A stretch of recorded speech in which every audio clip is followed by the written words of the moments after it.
চ্যালেঞ্জের কিছু নেই না, কারণ ব্যাপার হচ্ছে কি যে ঈশ্বরদের আপামর জনগণ, ঈশ্বরদের নেতা কর্মী যারা আছে তারা সত্যটা জানে, আর বাংলাদেশ জাতীয়তাবাদী দলের আদর্শের যারা সৈনিক কর্মী তারা কখনো এসব নোংরামি পছন্দ করে না, কখনো করেও নাই। অতএব ওটা বাহ্যিক, এটাকে নিয়ে আমি মাথা ব্যথা মনে করি না, বা দলের নেতা কর্মী ঈশ্বরদের জনগণও ওটাকে খুব একটা আমলে নিছে বলে আমার বিশ্বাস হয়। ধন্যবাদ।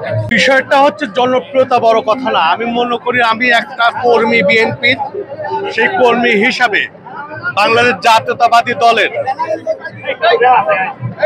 এ পর্যন্ত যত আপদ বিপদ এসেছে আমি নেতা কর্মীদের পাশে থেকেছি, দলের পাশে থেকেছি। আমি কতটুকু দলকে দিতে পেরেছি জানি না, তবে দলের নেতা কর্মীরা আমাকে পাইলে চিন্তা করে যে না একটা গার্জেন আছে, সেই বিশ্বাস থেকে আমার দলের নেতা কর্মীদের ব্যাপক একটা সমর্থন আমাকে সবসময় দিয়েছে। তারা না দিলে আজ আমি জাকারা পিন্টু হয়ে উঠতে পারতাম না। আমাকে আজকে জাকারা পিন্টু বানাইছে এই নেতা কর্মী এবং এই দল। অতএব এই দলের প্রতি আমার সবসময় দায়িত্ববোধ, কর্তব্য এটা ছিল, আছে, ভবিষ্যতেও থাকবে। আর ঈর্ষান্বিত ব্যাপারটা এতটুকুই বলবো, ঈশ্বরের জনগণই এটা ডিসাইড করেছে, দলের নেতাকর্মীরা ডিসাইড করছে।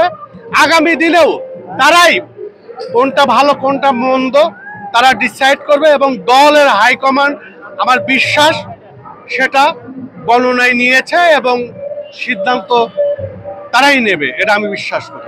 আর আরেকটি বিষয় যে আসলে আপনি নেতা হিসাবে নির্বাচিত করবেন, সত্য কথা বলতে যে আজকে আমাদের প্রার্থীতার মধ্যে হাবিবুর রহমান হাবিব ভাই আর আমি আপাতত দৃষ্টিতে, আর তো তেমন প্রার্থী নেই। আজ 21টি বছর পার হয়ে গেছে, হাবিব ভাই বাংলাদেশ জাতীয়তাবাদী দলে যোগ দিয়েছে, কিন্তু ঈশ্বরদী আটঘরিয়া 2টা থানা মিলে পাবনা 4 আসন, এই আসনের বাংলাদেশ জাতীয়তাবাদী দলের প্রকৃত যারা বিএনপি জনগণ বলেন, দলের নেতা কর্মী বলেন, তাদের আস্থা প্রতীক হয়ে উঠতে পারে না, যে কারণে ঈশ্বরদী আটঘরিয়া জনগণ মনে করে এই দল থেকে বেড়ে ওঠা জাকারা পিন্টু, ওর হাতে দল নিরাপদ, ধানের শীষ নিরাপদ। আগামী দিনে ঈশ্বরদী আমাদের ভালো মন্দ দেখার একমাত্র কাণ্ডারি সেই কারণেই আজকে আপনারা দেখতে পাচ্ছেন যে ঈশ্বরদী আটঘরিয়া মানুষের আস্থার জায়গাটা তৈরি করতে পেরেছি আমি, এবং তারা আমাকে নিয়ে স্বপ্ন দেখছে, এবং এটাও সত্য কথা, বাস্তবতা। আপনারা মিডিয়ার লোক, আপনারা জানেন, আপনাদের কাছে অনেক রিপোর্ট আছে। এই দলকে পুনরুদ্ধার করতে হলে পারে বিএনপির নেতা কর্মীরা যার উপর আস্থা রাখে তাকে মনোনয়ন দিলে এই সিটটা উদ্ধার করা সম্ভব, অন্যথায় সম্ভব না।